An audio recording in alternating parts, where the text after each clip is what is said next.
எல்லாருக்கும் இந்த first love, முதல் லவ் மறக்கவே முடியாது. ஏதாவது காதல் அப்படி சொன்னாலே நமக்கு அந்த 10th படிக்கும்போதோ +2 படிக்கும்போது அந்த பொண்ணோட முகம், லவ்வரோட முகம் அது வரும்.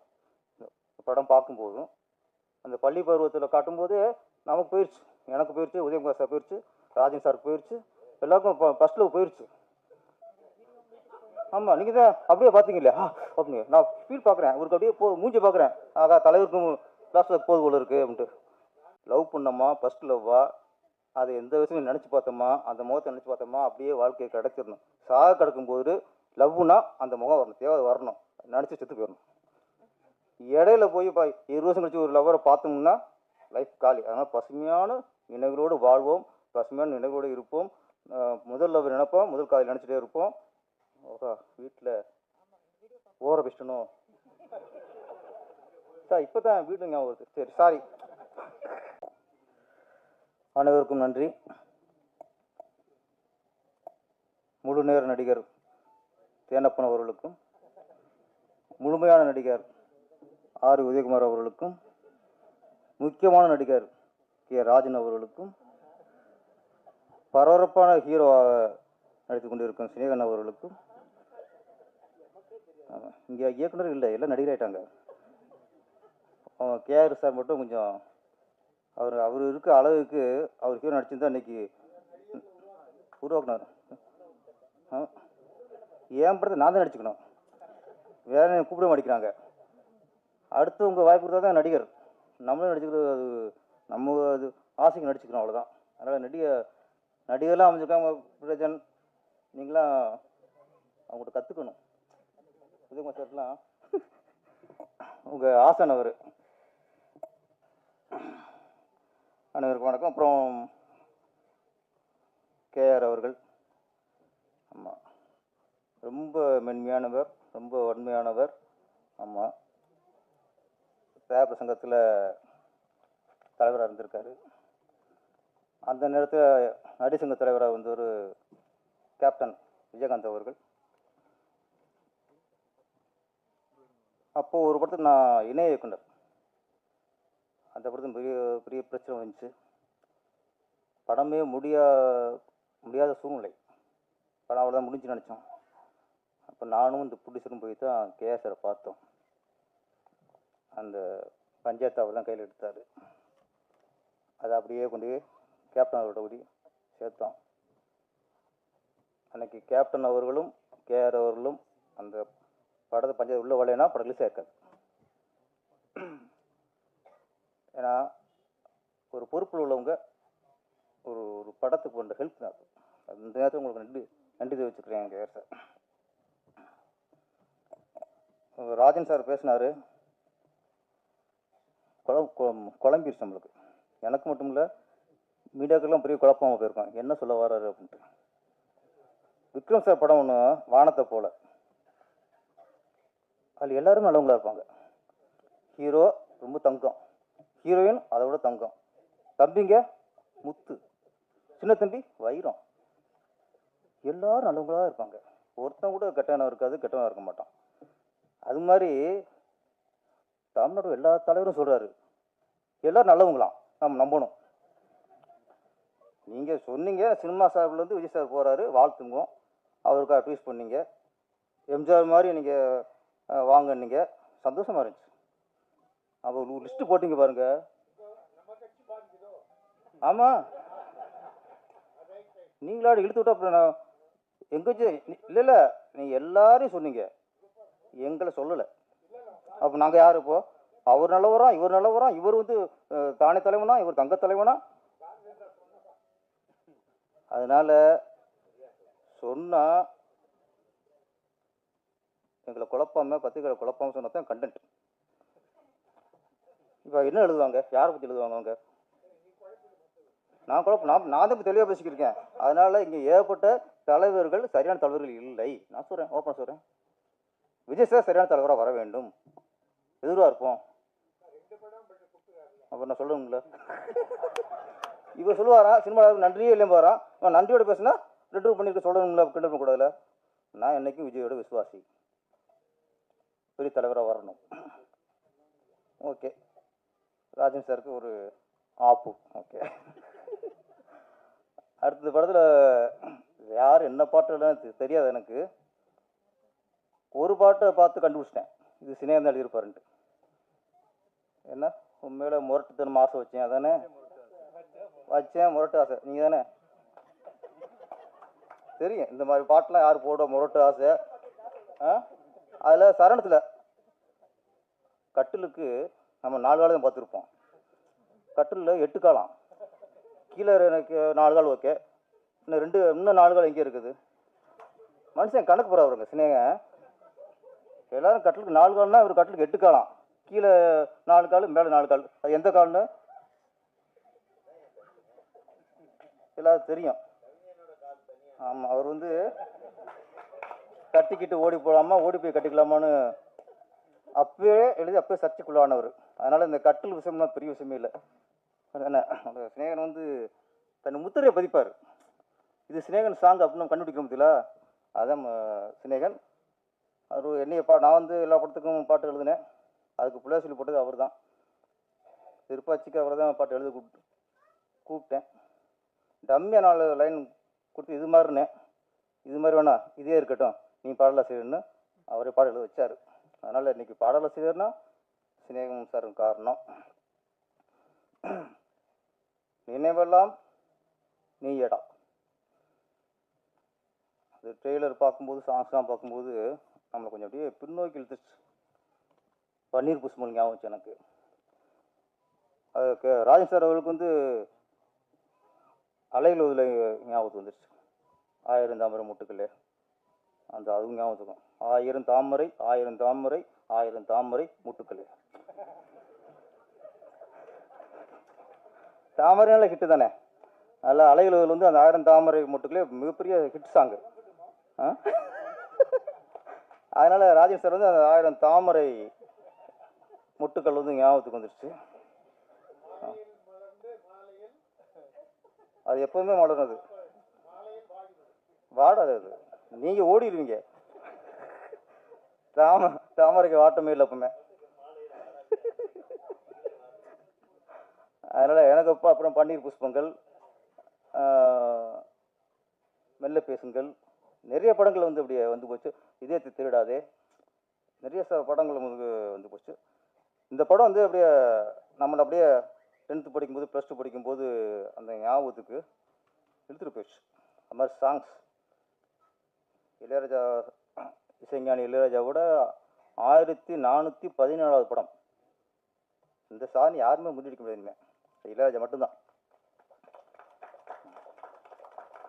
சிலர்லாம் எண்ணிக்கையில் போகும், இது எண்ணிக்கையில் ஒவ்வொன்றும் நம்பிக்கை, ஒவ்வொன்றுமே பொக்கிஷம்.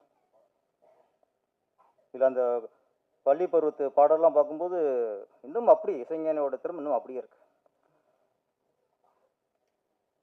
இந்த நேரத்தில் ஒரு நம்மளுக்கு சின்ன வேதனையான விஷயம் என்னன்னா, நம்ம கொஞ்சம் சோகமாக இருக்கும்போது, துக்கமாக இருக்கும்போது இளையராஜா சாங் கேட்டால் தான் அது மனதுக்கு ஒத்தரம் கொடுக்குற மாதிரி இருக்கும். அந்த சோகம் கொஞ்சம் குறையும். சிலர்லாம் துரோகம் பண்ணிட்டு அப்படி பண்ணும்போது அது படிக்காத படத்தில் பாட்டு வரணும். ஊரை தெரிஞ்சுக்கிட்டேன், உலகம் புரிஞ்சுக்கிட்டேன், கண்மணி என் கண்மணி. அது கேட்டாலே கொஞ்சம் குறைஞ்சிடும். நம்ம நிறைய சாங்ஸ் இளையராஜா சாங்ஸ். அப்போ நமக்கு துக்கம் வரும்போதும் வேதனை வரும்போதும் இளையராஜா சாங் கேட்டால் அது போயிடும். ஆனால் சமீபத்தில் இளையராஜாவுக்கு வாழ்க்கையிலே மிகப்பெரிய துயரம், அவரோட மகளை இழந்தது. ஒரு மனிதனுக்கு என்னவா இழப்பு வரலாம், சொத்தை இழக்கலாம், தாய் தந்தையை இழக்கலாம், மற்ற சொந்தங்களை இழக்கலாம். பெத்த பிள்ளையை இழக்கிற மாதிரி ஒரு துயரம் ஒரு மனுஷனுக்கு எதுவுமே இல்லை. அது எந்த மனுஷன் வந்துடக்கூடாது. ஒரே பொண்ணு பவதாரிணி, அந்த இழப்பு பார்க்கும்போது இளையராஜா வீட்டு தான் போனோம், இளையராஜா சாரை பார்த்தோம். வந்ததுக்கப்புறமும் நமக்குள்ள ஒரு பெரிய என்னென்னா, நமக்கு துக்கமாக இருக்கும்போது அவர் சாங் கேட்டு நம்ம ஆர்வம் தேடிக்கிட்டோமே. இப்போ இன்னைக்கு அவருக்கு பெரிய துக்கம். அவருக்கு ஆறு சொல்கிறார், ஆண்டவன் சொல்லணும். ஆண்டவன் தான் ஆறுது. ஏன்னா அவர் ஆன்மீகவாதி, கடவுளை நம்புகிறவர், அவர் தான் அவருக்கு ஆறு சொல்லணும். அவருக்கு அந்த தைரியத்தை கொடுக்கணும். இந்த மேடை மூலமா ஆண்டவனை நான் வேண்டிக்கிறேன். ஆதிராஜன் இதுக்கு முன்னாடி சிலந்தி படம் எடுத்து மிகப்பெரிய ஹிட்டு, நல்ல பேர் அதில் அவருக்கு. இப்போ காதல் கதையை தொட்டிருக்காரு. எல்லாரும் நல்லா நடிச்சிருக்காங்க. அதான் பள்ளி பருவத்தில் யுவலட்சுமியா, ஆமாம் யுவலட்சுமி, அந்த ஃபேஸு கலையான ஃபேஸ். ஆரம்பத்தில் சுபலட்சுமின்னு ஊற்றுனாங்க. சுபலட்சுமி நிறைய பேருக்கு அவங்க மறக்க முடியாது.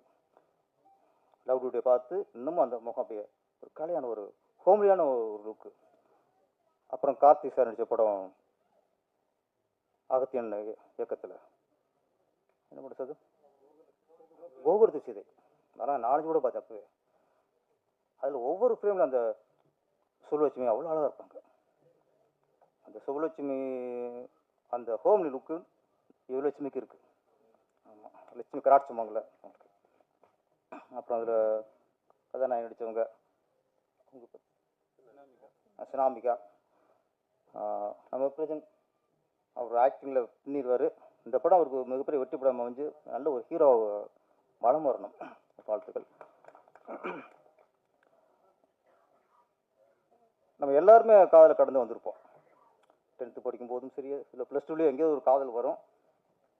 அதுக்கப்புறம் காதலில் தோல்வி அடைஞ்சவன் பாக்கியசாலி, வெற்றி அடைஞ்சவன் முடிச்சு காலம் வாழ்க்கை பூரா போச்சு அவனுக்கு. ஏன்னா ஏன் பாக்கியசாலின்னா, ஒரு பொண்ணை காதலிச்சு அதில் தோல்வி அடைஞ்சிட்டு நம்ம வேறு யாரோ கல்யாணம் பண்ணால் கூட இந்த காதல் நினைக்கும் போது பசுமையாக நினைவுலாம் வரும்.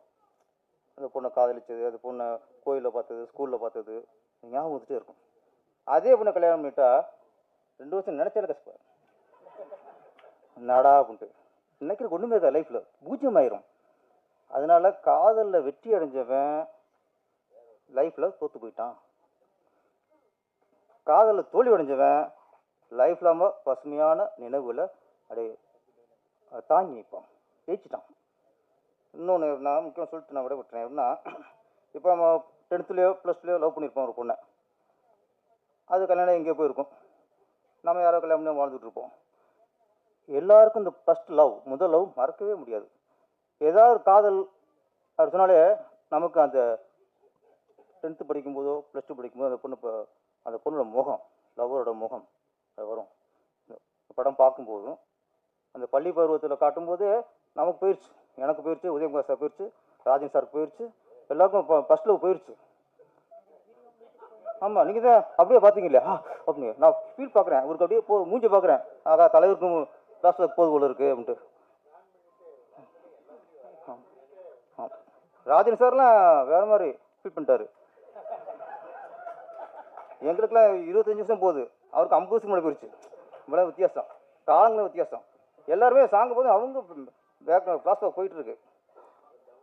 அதே மாதிரி 40 வருஷம் 10 வருஷம் கழித்து நினச்சி பார்ப்போம், அதே முகம் ஸ்கூலில் பார்த்து அந்த பொண்ணு ஞாபகம் வரும்.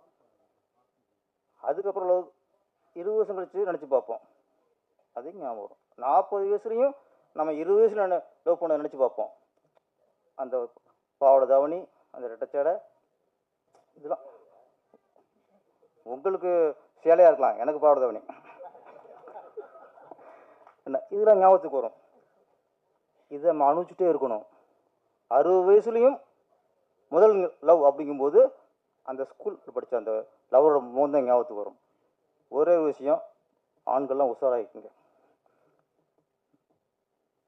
காதலுக்கு அப்புறம் ஒரு 30 வருஷமோ 40 வருஷமும் கழித்து நம்ம ஊருக்கு போவோம். அப்போ சொல்லுவாங்க, உன் லவர், உன் ஆள் வந்துக்குடா அப்படிம்பாங்க. போய் பார்த்துடாதீங்க, முடிஞ்சு கதை. ஏன்னா நம்ம பார்க்கும்போது அப்படியே ஸ்லிம்மாக சிம்ரன் மாதிரி அப்படியே ஹோம்லியா சொன்ன சுபலட்சுமி முகம் இருக்கும், சிம்ரன் இடை இருக்கும், பாவடையெல்லாம் போட்டு அவ்வளோ அழகாக தேவதமாக இருந்திருக்கும். நம்ம 20 நிமிஷம் பார்த்தோம்னா அந்த இடை இருக்காது. நான் சொல்ல என்ன முகம் நினைச்சாலும் அந்த முகம் நான் 10th படிக்கும்போது அந்த அந்த முகத்தையும் நம்ம மேட்ச் பண்ணி பார்ப்போம். ஆஹா, ஒத்து வராது. அவ்வளோதான். என்னடா இது? பையன் என்னடா என் பொண்ணுக்கு அடுத்த வருஷம் கல்யாணம் பாங்க கையா. இதுக்கப்புறம் பார்த்துட்டு வந்தோம்னா இப்போ அடுத்த யாரோ முதல் காலில் பேசும்போது அந்த தேவதை வந்தால அவன் வரமாட்டான். கடைசியாக பார்த்தோம் பாருங்க, இதுதான் வந்து நிற்கும். மனுஷன்லாம் புரிஞ்சு பசுமையாக நினைவுகளும் வராது, அந்த முகமும் வராது, எதுவும் வராது. அதனால எல்லாருக்கும் சொல்லிக்கிறேன், உதயகுமார் சார் உட்பட, ராஜன் சார் உட்பட, சினேகன் உட்பட. சினேகன் அவருக்கு பிரச்சனை இல்லை, அவர் எப்போ பார்த்தா ஓகேன்னு வருவார். ஏன்னா இந்த கட்டுப்பிடி வைத்தியம் பண்ணுறவங்களுக்கு வயசுலாம் ஒரு பிரச்சனை இல்லை என்ன. அதனால் அவர் சினேகன் சார்லாம் இந்த லிஸ்ட்டில் சேர்க்க முடியாது. நான் என்ன மாதிரி உதயகுமார் சார் அவளை சொல்கிறேன்.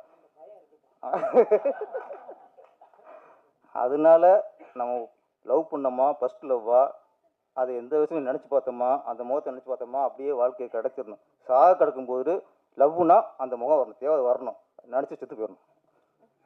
இடையில போய் 20 வருஷம் கழிச்சு ஒரு லவ்வரை பார்த்தோம்னா லைஃப் காலி. அதனால் பசுமையான நினைவுகளோடு வாழ்வோம், பசுமையான நினைவுகளோடு இருப்போம்.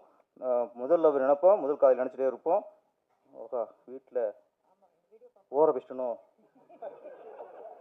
சார் இப்போ தான் வீடு ஞாபகம் வருது. சரி சாரி.